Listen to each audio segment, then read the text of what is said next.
Welcome to our lesson on navigation using compass directions and angles. By the end of this video, you'll understand how to move to different places using compass directions like north, south, east, and west, and how to use angle measurements for turning. Let's start by understanding the main compass directions. The four main directions on a compass are north, east, south, and west.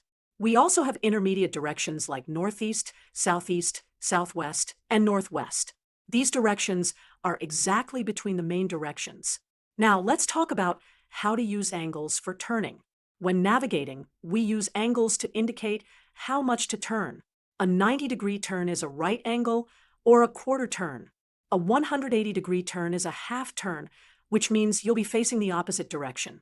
A 360-degree turn is a complete circle, which means you'll end up facing the same direction you started in.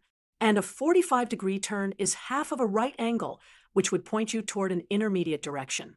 Now, let's go through some examples of following directions using compass points and angles. Example 1. Start facing north. Turn 90 degrees to your right. Walk forward 5 steps. When facing north, a 90-degree turn to the right points you east. Then you walk 5 steps east. Example 2. Face east.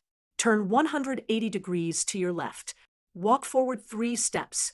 When facing east, a 180-degree turn to the left points you west.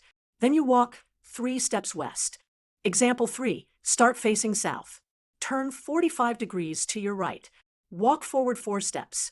When facing south, a 45-degree turn to your right points you southwest. Then you walk 4 steps southwest. Example 4. Face northeast. Turn 90 degrees to your left. Walk forward 2 steps.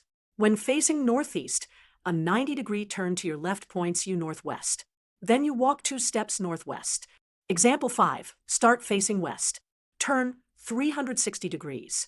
Walk forward 1 step. A 360-degree turn is a complete circle, so you are still facing west. Then you walk 1 step west. Let's summarize what we've learned. When following directions with compass points and angles, first, identify your starting direction. Then, understand how much to turn and in which direction. Remember that a 90-degree turn is a quarter turn, a 180-degree turn is a half turn, and a 360-degree turn brings you back to your starting direction. Finally, move the specified number of steps in your new direction. Try practicing these examples to build your navigation skills.